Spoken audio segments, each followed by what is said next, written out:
Welcome as we gather for week 3 of our Lenten journey. I'm Bishop Stacy Fiddler of the Northern Illinois Synod, and we are gathered for the Synod-wide Lenten project, Unfinished, Discovering God's Call in the Not Yet. In this third week of Lent, we gather for worship in prayer. Let us pray. Inspire me, O God, to trust in your call upon my life. In the name of Jesus, Amen. Our gospel reading for the third week of Lent is from the Gospel of John, the 4th chapter, the Samaritan woman at the well. A Samaritan woman came to draw water, and Jesus said to her, "Give me a drink." His disciples had gone to the city to buy food. The Samaritan woman said to him, "How is it that you, a Jew, ask a drink of me, a woman of Samaria?" Jews do not share things in common with Samaritans. Jesus answered her, "If you knew the gift of God and who it is that is saying to you, 'Give me a drink,' you would have asked him, and he would have given you living water."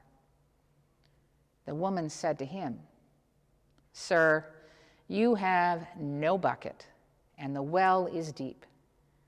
Where do you get that living water? Are you greater than our ancestor Jacob, who gave us this well, and with his sons and his flocks drank from it?" Jesus said to her, "Everyone who drinks of this water will be thirsty again. But those who drink of the water that I will give them will never be thirsty. The water that I will give will become in them a spring of water gushing up to eternal life." The woman said to him, "Sir, give me this water, so that I may never be thirsty or have to keep coming here to draw water." Many Samaritans from that city believed in him because of the woman's testimony. "He told me everything I have ever done." So when the Samaritans came to him, they asked him to stay with him. And he stayed there 2 days. And many more believed because of his word. They said to the woman, "It is no longer because of what you said that we believe, for we have heard for ourselves, and we know that this is truly the Savior of the world." The Gospel of the Lord. So I probably say this every week. Mac will have to check and look at the previous weeks. But I love this story. This is one of my favorite stories in the whole of biblical text.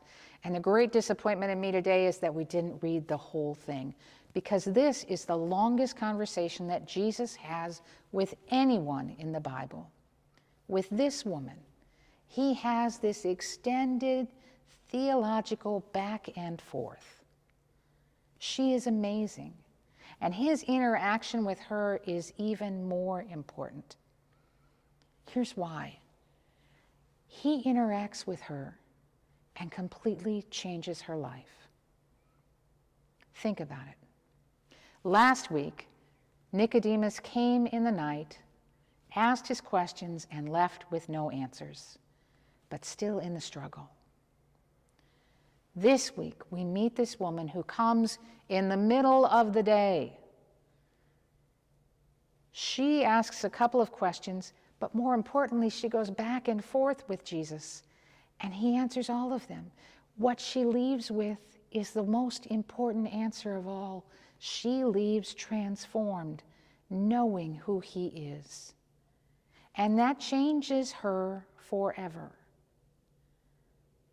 She is called. She is called to run back to that community. She is called to go back and risk everything and tell them who she has met. She is called to run, bursting with her heart overflowing and her mind full, to go back and say, "Could this be the Messiah?" It is amazing. And in that transformation, in that call, she knows fully who she is. It's no longer what people have talked about in town. Read the whole text. She is a messenger of Christ. She is a beloved child of God.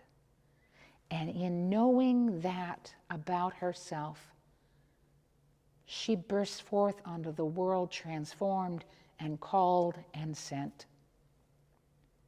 After having gone out to that well in the middle of the day to fill up her bucket and running into the strange guy who demands water, she leaves the empty bucket when she runs back into town, leaves it behind.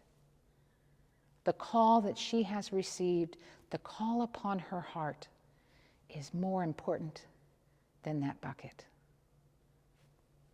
more important than anything in that moment. That's what it is to have a sense of call.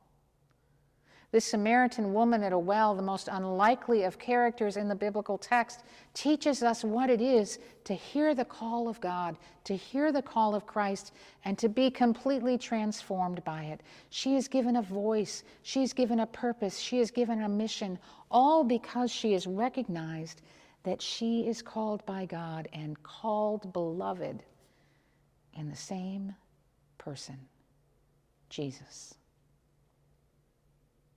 And she leaves an empty bucket that can no longer fill her behind. Think about that. Today in the Vocari, we talk about what it is to be called and ask you to consider your call. How are you called by God? Grounded in the values that we talked about the first week, cracked open to listen to where God might be taking us. Now we talk about call, something which transforms us and our lives and the world.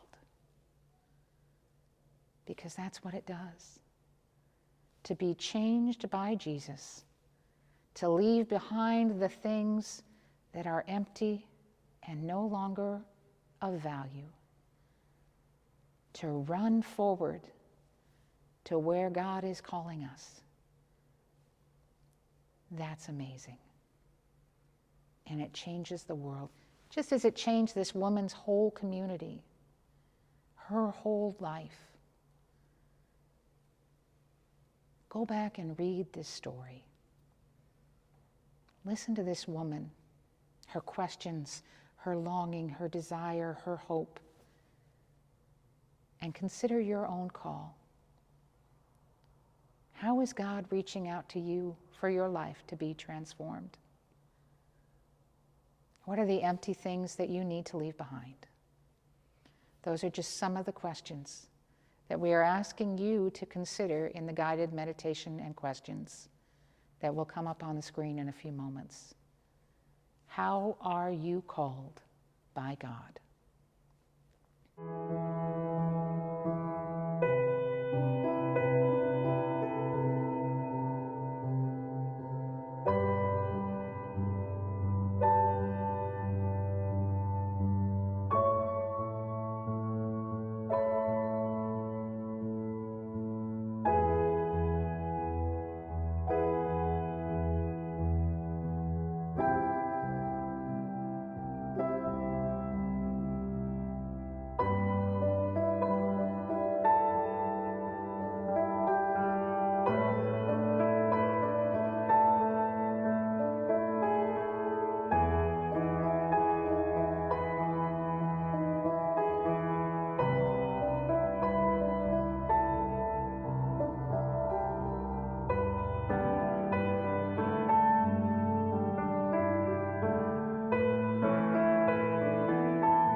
Beloved people of God, continue to listen for the call of God in your life and how God might be calling you and your congregation. Let us pray. Tune my heart to listen to your voice, O God. Meet me in my places of need and longing, and inspire me to trust in your call upon my life. In the name of Jesus, amen. Go in peace, love and serve the Lord.